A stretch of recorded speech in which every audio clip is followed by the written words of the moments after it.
हमारी संस्कृति, हमारे संस्कार सदा रहें हमारे साथ। सब्सक्राइब करें तिलक। इसे तुम संयोग ही समझो पुत्री, या फिर प्रकृति का संकेत है ये। जो तुम सोच रही हो वो तुम्हें प्राप्त नहीं होगा। अब तुम्हें अयोध्या नरेश से विवाह करने का हठ त्यागना होगा पुत्री।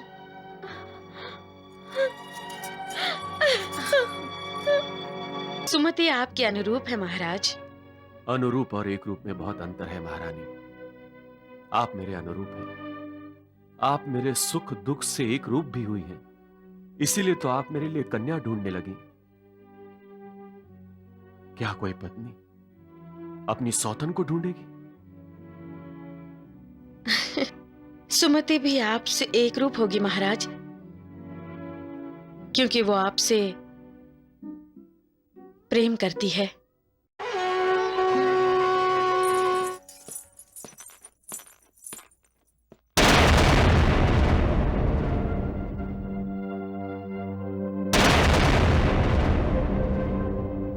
सुमति,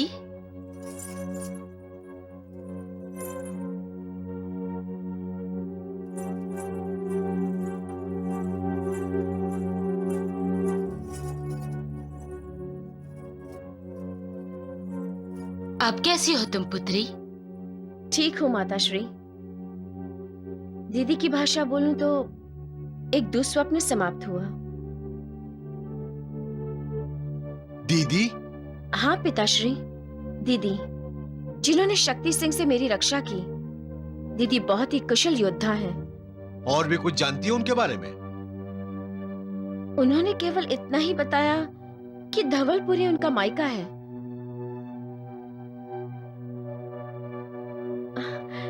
क्या बात है आप? पुत्री सुमति, महाराज सगर के इन चित्रों को देखकर तुम्हारी दीदी की प्रतिक्रिया क्या थी? प्रतिक्रिया? चकित हुई। मैंने कहा, मैं दिन में भी महाराज सगर के स्वप्न देखती हूँ और मैं उनसे विवाह करना चाहती हूँ। आप ऐसे क्यों पूछ रही हैं?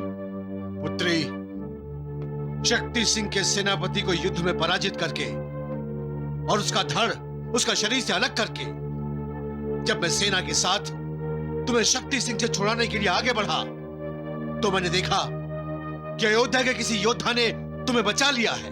नहीं नहीं, वो अयोध्या का कोई योद्धा नहीं था पिताश्री, वो तो दीदी थी। हाँ, दीदी भी अयोध्या की ही है। तुमने उनके रथ पर लहरा रहा ध्वज नहीं देखा?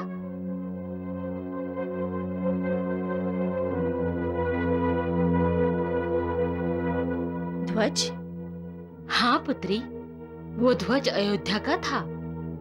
तुमने महाराज सगर के बारे में जानकारी प्राप्त करते समय उनके परिवार के बारे में कोई जानकारी प्राप्त नहीं की? महाराज सगर की पत्नी स्वयं एक महान योद्धा है और उनका मायका धवलपुर है।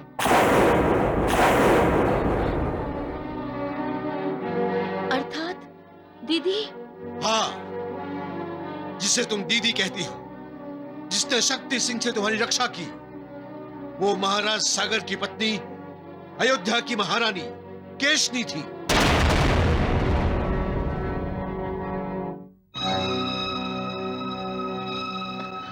दीदी अयोध्या की महारानी? हाँ पुत्री,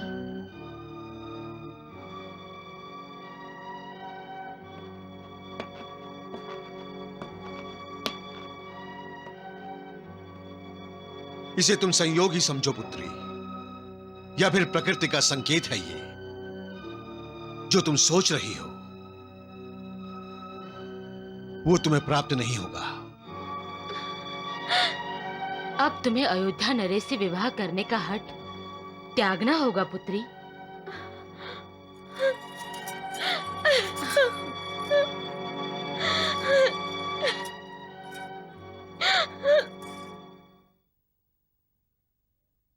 इसका अर्थ यह हुआ कि आप अपने मायके नहीं,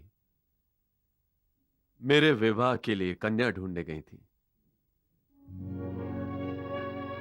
सुमति आपके अनुरूप है महाराज।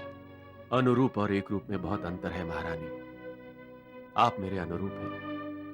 आप मेरे सुख दुख से एक रूप भी हुई हैं। इसीलिए तो आप मेरे लिए कन्या ढूंढने लगी। क्या कोई पत्नी अपनी सौतन को ढूंढेगी? सुमति भी आपसे एक रूप होगी महाराज, क्योंकि वो आपसे प्रेम करती है। और आप?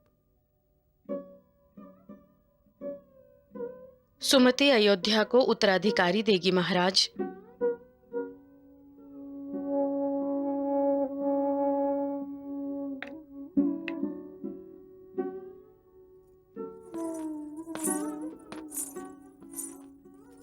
प्रणाम प्रणाम महर्षि। ऋषिवर। महारानी उचित कह रही हैं राजन।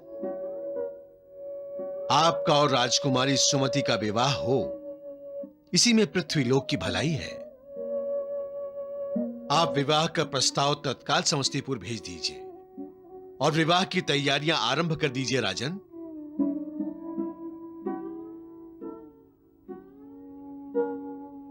जैसी आपकी आज्ञा महर्षि। महारानी केशिनी, जब तक पृथ्वीलोक का अस्तित्व रहेगा, तब तक आपका नाम अजर अमर रहेगा।